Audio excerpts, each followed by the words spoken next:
tours of in Iraq, in the military. And it does remind me of the importance of our military, of course. That is one of the major functions of the federal government, is to provide a strong national defense. And that does not mean that we're supposed to be the policemen of the world, nor do we have to get...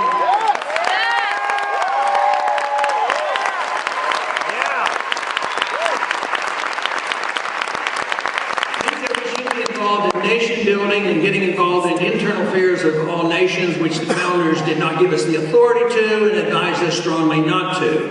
Now, David has spent enough time in Iraq to understand it. It was one of the most important issues for him to come home and decide that he would support our candidacy, because it was so important to concentrate on foreign policy and change the nature of foreign policy to that of intervention, to that of national defense. Yes.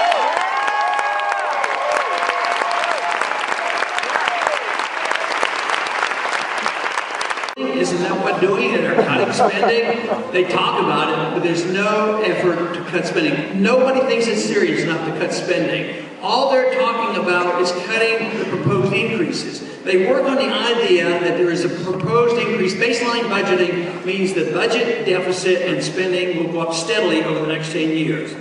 In the next 10 years, the plan is to spend $10 trillion of more money.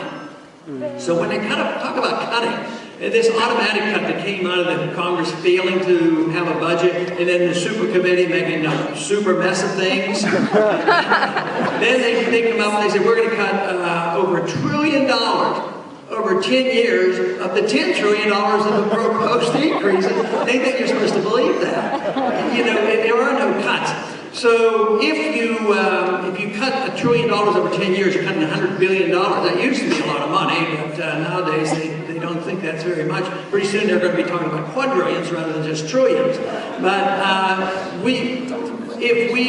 that won't add much, because literally our national debt is going up $100 billion every month. And $100 billion every month is average. But this February broke all records. Just the February payment went up. The debt went up $200 billion in 1 month. Oh my God!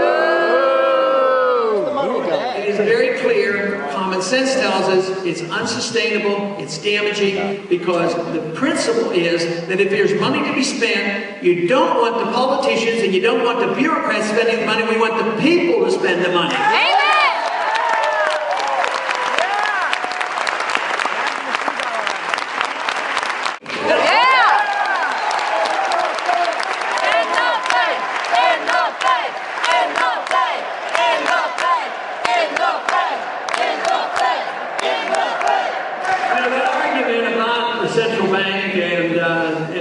Creating new money out of thin air occurred at the Constitutional Convention, and it was an argument between the Jeffersonians and the Hamiltonians, and the argument it continues to go on. The Hamiltonians wanted to give us a national bank, and Jefferson got rid of the first one, and Andrew Jackson got rid of the second national bank. We're waiting for the day when we can get rid of the third national bank.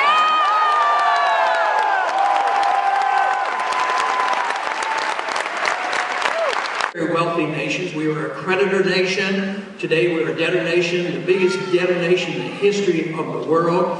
But we introduced this notion that, yes, we have to have the entitlement system, because if government doesn't take care of those who are needy, nobody will.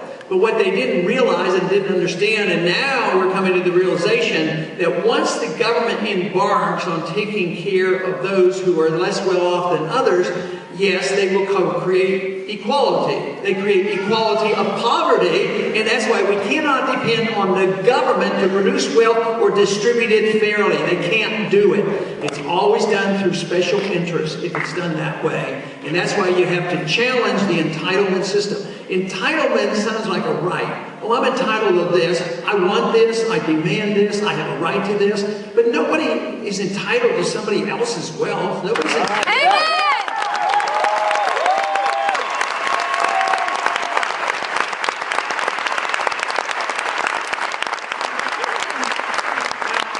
Entitlement system actually created wealth and had a fair distribution, and we would all be better off, it'd be a little tougher. I'd still argue the moral case against government force. But it isn't the case. They don't make us better off. They make us worse off. They're the ones who create these problems of malinvestment and deficits and all the problems we face.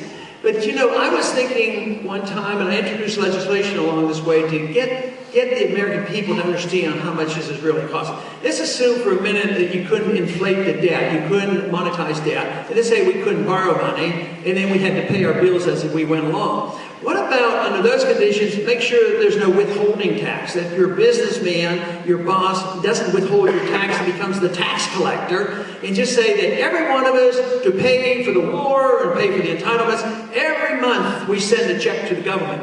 I believe it would end rather quickly. Over national debt. So they're not cheap and they're ongoing. Just think of the expense that is long term, the taking care of our veterans. And so often they don't get taken care of very well. Sometimes they have a hard time getting the medical care that they need. But this is a very, very expensive. I've argued the case, I even said this in the debate a week or two ago, and listen, I said, listen to the other candidate. You might not accept my moral argument. You might not accept my constitutional argument, but I'll tell you one argument you can't refute, is we can't afford these wars any longer.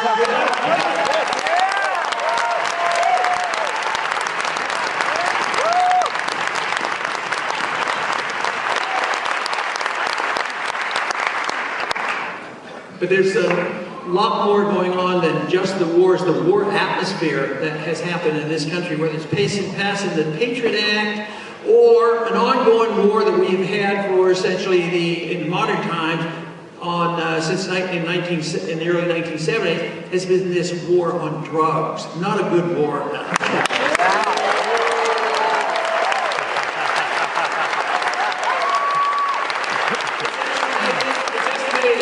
$4 trillion have been spent.